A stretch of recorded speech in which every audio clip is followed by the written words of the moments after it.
नमस्तस्मै गणेशाय ब्रह्मविद्याप्रदायिने यस्यागस्त्याय ते नाम विघ्नसागरशोषिणे ध्याये स्थिरेण चित्तेन गणेशं सर्वसिद्धिदं बुद्धिप्रकाशकं पूर्णं योगिनां हृदिसंस्थितं स्वानन्देशं गणेशानं महावाक्यस्वरूपिणं तत्त्वमस्य प्रतिधरं सिद्धिबुद्धियुतं भजे.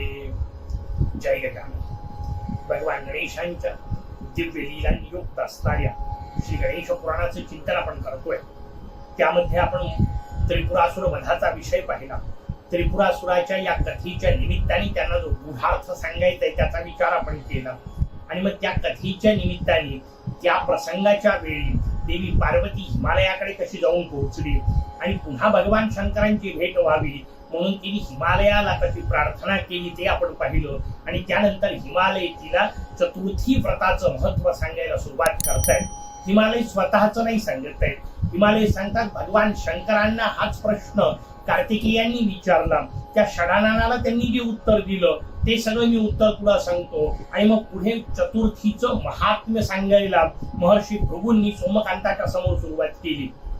गणेश पुराण असो, मुद्गल पुराण असो, अध्यायीच्या अध्यायी लिहिले. मुद्गल पुराणात एक संपूर्ण खंड लिहिलेला लक्षात घ्या. चतुर्थीचंच महत्व त्याच्यावर जास्तीत जास्त सगळ्या कथा आपल्या समोर येतात. इतक्या वेगवेगळ्या गोष्टी सांगितल्या की ज्या तुम्ही आयुष्यात कधी करू शकणार नाही, इतकं करताच येत नाही, तरी सांगितलं. का सांगितलं थोडं थोडं समजून घ्यायचा प्रयत्न करू. किती वेगळ्या अंगाने सांगितले सांगणेवाल्यांनी, आपण किती करतो हेही या निमित्ताने समजून घेऊ. चतुर्थीचा हिशोब सांगताना त्यांनी तृतीयेच्या रात्रीपासून सुरुवात केली. तृतीयेला रात्री काही खायचं नाही. चतुर्थीच्या आदल्या दिवशीचा विषय सांगितला. रात्री भोजन करायचं नाही, कारण पुढच्या दिवशी बैठक करायची आहे. तब्येत व्यवस्थित राहिली पाहिजे, शरीर मोकळं राहिलं पाहिजे, हा हिशोब आहे. तृतीयेच्या रात्री काही खायचं नाही. चतुर्थीला न फलम न जलम मूल न पर्णम कन्नमेवच, यातलं काहीही भक्षण करायचं नाही. पंचमीच्या दिवशी सकाळी म्हणजे वरद चतुर्थीच्या विनायकी चतुर्थीचा विचार मी आपल्या समोर सांगतोय. संकष्टी चतुर्थीच्या व्रतात अनेकांना ती सोडण्याची जी परवानगी शास्त्राने दिली, त्यावेळेस चंद्रोदयापर्यंतचा विचार करा. तोपर्यंत काहीही भक्षण करायचं नाही. संकष्टी चतुर्थीला चंद्रोदयाच्या नंतर पंचमीच्या दिवशी वरद विनायकी चतुर्थीच्या दिवशी पंचमीला सकाळी मोरयाची पूजा करायची, त्यांना नैवेद्य दाखवायचा आणि मग तो नैवेद्य ग्रहण करायचा. याला चतुर्थी करणे असं म्हणतात. आता आपण कशी करतो ती आठवा. आपली चतुर्थी तृतीयेला सुरू होते. रात्री आईला सांगितलं जातं वाडे पोळी जास्तीची, उद्या चतुर्थी आहे. आपण इथून सुरुवात करतो. चतुर्थीला फराळाच्या नावाखातर इतके पदार्थ खातो की पंचमीला उपवास करावा लागतो. आणि तरी जर आपण वरती पाहत असू की आणखीन विमान कसं नाही आलं, तर असं नसते होत. हे सांगण्याकरता कथा सांगितलेली आहे. मी मुद्दाम उल्लेख केला, तोही आपल्याला आणखी एक मुद्दाम सांगून ठेवतो की संकष्टी चतुर्थीचं व्रत मुद्गल पुराणाने पंचप्रहरात्मक व्रत म्हणून सांगितलंय. संसारी लोकांना त्या दिवशी तुम्हाला चंद्रोदयाच्या नंतर भोजन करण्याची परवानगीही दिलेली आहे. पण गणपत्य संप्रदायांमध्ये जे दोन पंथ सध्या आहेत, एक चिंचवड देवस्थानचा पंथ आपल्याला पाहायला मिळतो, एक योगींद्र मठाची परंपरा आपल्याला पाहायला मिळते जी मोठावात आहे. त्या योगींद्र मठ परंपरेमध्ये संकष्टी चतुर्थी सुद्धा विनायकी चतुर्थी सारखीच केली जाते. दुसऱ्या दिवशी उपवास सोडला जातो. काय कारण असेल त्याचं कारण ज्या मुद्गल पुराणामध्ये पंचप्रहरात्मक व्रत म्हणून मान्य केलंय, त्याच मुद्गल पुराणाने सांगितलंय की संन्याशाने रात्री सोडू नये. मग आम्ही कुठं संन्याशी हो? त्याचं उत्तर आहे बरोबर आहे, आपण संन्याशी नाहीये. पण योगींद्र मठ परंपरेचे गुरु महाराज आहेत, जगद्गुरु गणेश योगींद्राचार्य स्वामी महाराज. आणि गणेश योगींद्राचार्य स्वामी महाराज संन्यासी असल्यामुळे गुरु महाराज रात्री भोजन करत नाही, तर शिष्यांनी करायचे नाही. या पद्धतीने त्या योगींद्र मठामध्ये ही परंपरा आहे. दोन्ही परंपरा आपापल्या पद्धतीने योग्य आहेत. ज्याला जे संभव आहे ते करावं. महत्वाचा विषय उपासना करावी. आणि मग चतुर्थीचं मी आपल्याला सांगितलं तसं अध्यायीच्या अध्याय वर्णन दिले. इतक्या गोष्टी सांगितल्या की ज्या तुम्ही कधीच करू शकत नाही. म्हणून मग का सांगितल्या या निमित्ताने आपल्याला तेही चिंतन महत्वाचं आहे.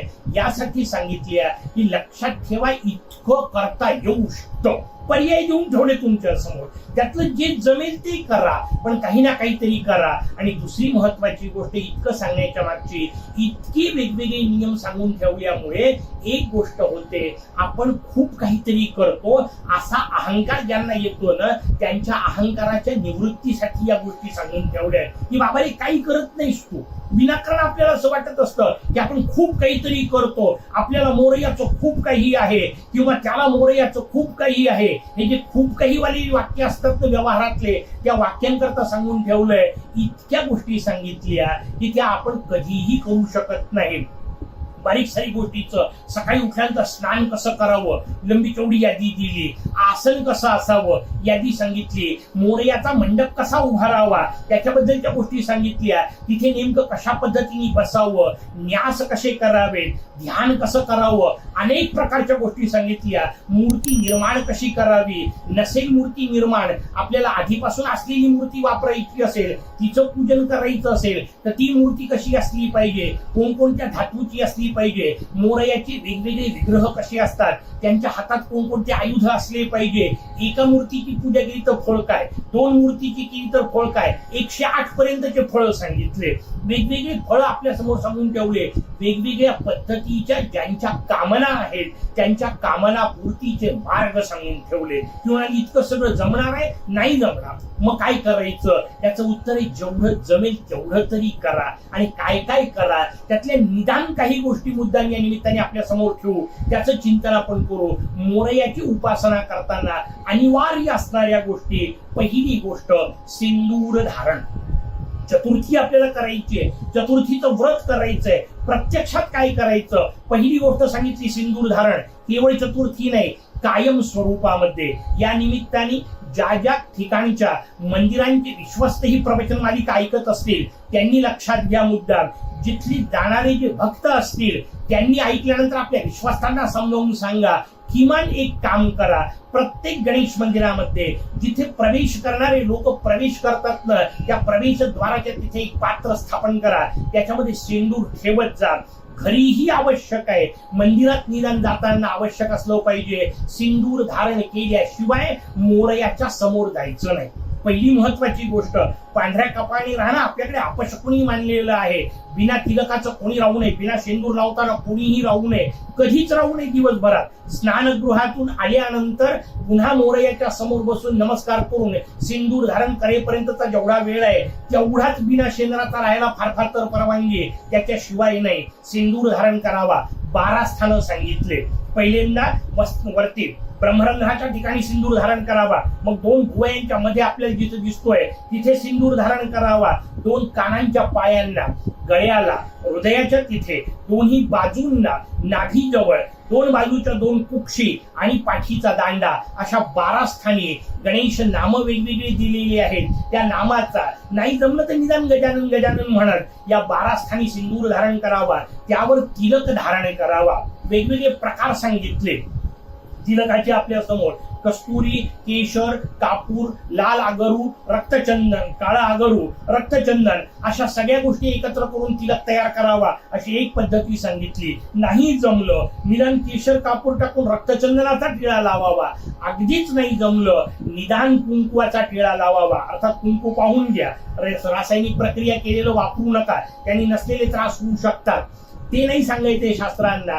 कुंकवाचा का होईना तिलक धारण करावा, मगच मोरयाच्या समोर जावं. शास्त्रकारांनी नियम सांगितला, जो मोरयाच्या समोर बिना शेंदराचा जातो मोरया कधीही यश देत नाही. म्हणून आपल्याला हे पहिला नियम निदान असला पाहिजे, सिंदूर धारण केलाच पाहिजे. गणपत्यांचा पहिला नियम. दुसरा नियम सांगितला त्यांनी शमी मंदाराच्या माळा धारण कराव्यात. गळ्यामध्ये, हातामध्ये त्याच्या शमी मंदाराच्या माळा असाव्यात. माळांचा हिशोब समजून घ्या. का माला धारण करायची? वास्तविक माला हे प्रतीक आहे. कशाचं? शमी पत्राचं. म्हणजे काय? पूजन झाल्यानंतर भगवान आपल्याला शमीपत्र देतात, दुर्वा देतात, अशी कल्पना पूजेमध्ये सांगितलेली असते. ते मस्तकावर धारण करायचं असतं. अर्थात पंचईत आहे. शमीपत्र धारण केलं तर ते उडून जाऊ शकतं वाऱ्याने, इकडे तिकडे पडू शकतं, सतत टिकत नाही. म्हणून मग माला धारण करायला सांगितली. शमी काष्ठमाला, मंदार काष्ठमाला धारण करावी. कशा करता? प्रतीक येते की आता या देहावर मी शमीपत्र ठेवलं, आता हा देह मोरया तुझा झाला, हातामध्ये शमीची माळ धारण करायची, याचा अर्थ या हाताने जे काही कार्य होईल ना ते मोरयाच्या सेवेतच झालं पाहिजे. लिहायला मी सुरुवात करत असेल तर गणेशपरच लिहिलं पाहिजे, शास्त्रपर लिहिलं पाहिजे, भारतीय संस्कृती पर लिहिलं पाहिजे. हे सांगते मला माझ्या हातातली माळ, या भूमिका आपल्याला सांगितल्या. हा देह मोरयाच्या सेवेसाठी आता अर्पण केलेला आहे, याचं प्रतीक म्हणून गळ्यामध्ये शमी मंदाराच्या माळा सांगितल्या, मोरयाची पूजा सांगितली. पूजनाचे 2 स्तर आपल्याकडे सांगितले. एकाला प्रत्यक्ष पूजा, ज्याला बाह्य पूजा असं म्हणतात, मग त्याचे पंचोपचार, अष्टोपचार, षोडशोपचार असे वेगवेगळे उपाय शास्त्रकारांनी सांगितले, जे जसे जमतील तसे करावे.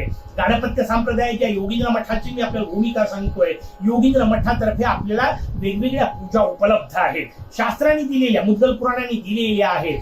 आचमनापासून विसर्जनापर्यंत फक्त गणेश मंत्र, म्हणजे केशवाय नमः, नारायणाय नमः नाही, गणेशाय नमः, धोंडीराजाय नमः, हिरंबाय नमः, वक्रतुंडाय नमः असे नावं सुरू होतात. आचमनापासून विसर्जनापर्यंत केवळ गणेश मंत्र, यात बाकी देवांचा अवहेर नाहीये, त्यांना कुठं बाजूला करणे नाहीये. फक्त गणेशाची उपासना करताना शुद्ध गाणपत्य पद्धतीने असावी, ही भूमिका त्याच्या मागची आहे. ती भूमिका आपण समजून घेऊ, त्या पद्धतीने करावं. नाही जमलं, ज्या पद्धतीने जमतंय त्या पद्धतीने करा. एकच नाव घेत करा, काही बिघडत नाही. उपासना करा, हा त्यातला सगळ्यात महत्वाचा विषय आहे. गजानन नामाचा विचार आपल्या समोर सांगत असताना त्याच्या दृष्टीने एक पूजन करावं, मग 16 उपचार द्यावे. त्याचे सगळ्याचे गणपत्य मंत्र दिलेत. नाही जमले, निदान गणानांतवा मंत्रांनी करावं शक्य असेल तर. नसेल जमत, गजानन नामानी करा, पण वेगवेगळे उपचारांचा हिशोब सांगितला, असंख्य प्रकारचे उपचारांचं वर्णन सांगितलं. नाही सगळे मिळणार, नाही सगळे वाहता येणार. वेगवेगळ्या प्रकारच्या अंगपूजा सांगितल्या आहेत, वेगवेगळ्या प्रकारच्या पत्री पूजा सांगितल्या आहेत, वेगवेगळ्या प्रकारचे उपचार सांगितलेले आहेत. नाही मिळणार रोज, नाही दर चतुर्थीला मिळणार. किमान 3 गोष्टी त्यांच्या मागे लागावं, तितक्या तरी मिळवाव्यात. कोणकोणत्या? शमी, मंदार, दुर्वा. या 3 गणेशांना अत्यंत प्रिय असणाऱ्या गोष्टी आहेत. मोरयाच्या पूजेत शमी असली पाहिजे. शमी पत्राचा विषय सांगितला. नाही मिळालं, मंदाराचा विषय पुढचा आपल्या समोर सांगितला. 3 प्रकारचे मंदार पुष्प मिळतात. निळ्या रंगाचं मंदाराचं फुल मिळतं, लाल रंगाचं मंदाराचं फुल मिळतं. जरा जास्ती त्याच्यामध्ये लालपणा असतो, अशा अर्थाने लाल रंगाचं मंदाराचं फुल मिळतं. पांढऱ्या रंगाचं मंदाराचं फुल मिळतं, ज्याला श्वेतार्क असं म्हणतात. 3 फुलांचा विचार आपल्या समोर सांगितला. क्रमाक्रमाने तो उन्नत सांगितला. निळे फुलं, त्याच्यापेक्षा लाल श्रेष्ठ, त्याच्यापेक्षा पांढरे श्रेष्ठ. पांढरा मंदारच असतो. निळ्या आणि लालच्या बाबतीत एक काळजी घ्या. रुई नावाचं एक वेगळं झाड असतं, छोटं फुल असतं त्याचं. मंदाराचं फुल टपोरं आहे. रुईच्या पाकळ्या अशा एकत्र वर गोळा झालेल्या असतात, मंदाराच्या पाकळ्या अशा बाहेर उमललेल्या असतात, म्हणजे आपल्याला फुलं लक्षात येऊ शकतील. नाही मिळाले, पांढरा निश्चित लक्षात घ्या. पांढरा मंदारच असतो, पांढरी रुई नसते. त्याच्यामुळे पांढऱ्याचा विषय आपल्या समोर सांगितला.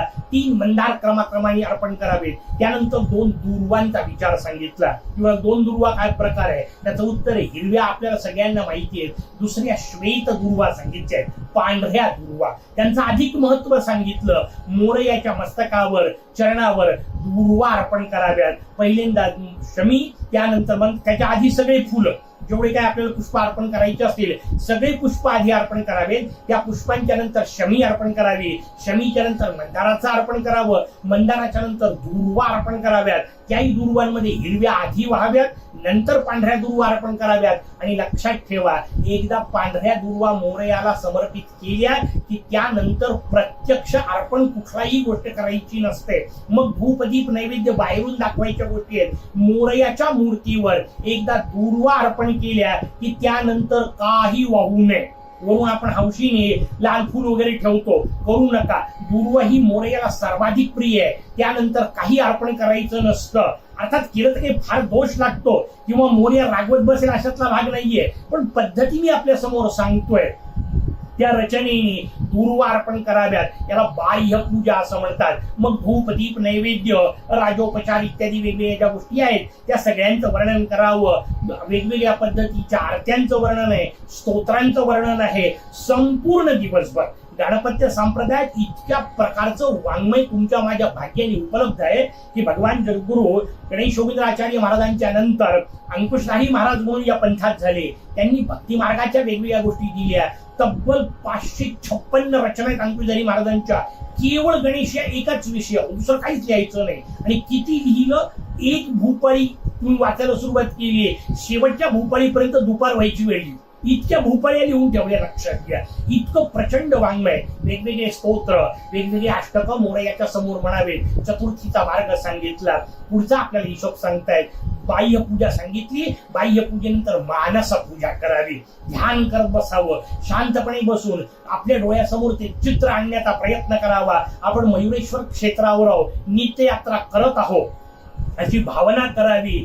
आपण मोरया आपल्या समोर आहे, आपण त्याची पूजा करतोय ही भावना करावी. मुद्गल पुराणामध्ये पंचम स्कंधामध्ये वृत्समदांनी सांगितलेली मानस पूजा खूप लांबलचक सांगितलेली आहे. मूळ संस्कृत आहे, नाही जमणार प्रत्येकाला. हिरमराज महाराज आले गणपत्य संप्रदायात, फार सुंदर मराठीत मानस पूजा तयार केली. स्वानंदेशा ब्रह्मगणेशा गजानना आजी मानस पूजा सावध चित्ते करीतो ती घ्यायची, असं गोड चाल आहे त्याची. ती मानसपूजा मिळवा. त्या मानसपूजेच्या माध्यमातून मोरयाचं चिंतन करावं. मानसपूजा झाल्यावर जप करावा सांगितलंय. जपून करावा, व्यवस्थित करावा. वेगवेगळे मार्ग मी आपल्या समोर सांगतोय, पण एक गोष्ट व्यवस्थित लक्षात घ्या की या निमित्ताने मुद्दाम आपल्या समोर ठेवायची आहे. कायम लक्षात ठेवा, उपासनेमध्ये खूप काही करणे याला महत्व नसतं. म्हणजे त्याला मूल्य आहे, त्याच्याबद्दलचा प्रश्न नाही. पण एकच दिवस पकडायचा आणि त्या दिवशी खूप लंबी तेवढी उपासना करायची आणि दुसऱ्या दिवशी काहीच न करता बसायचं, याचे फळ तितक्या मोठ्या प्रमाणात मिळत नाही.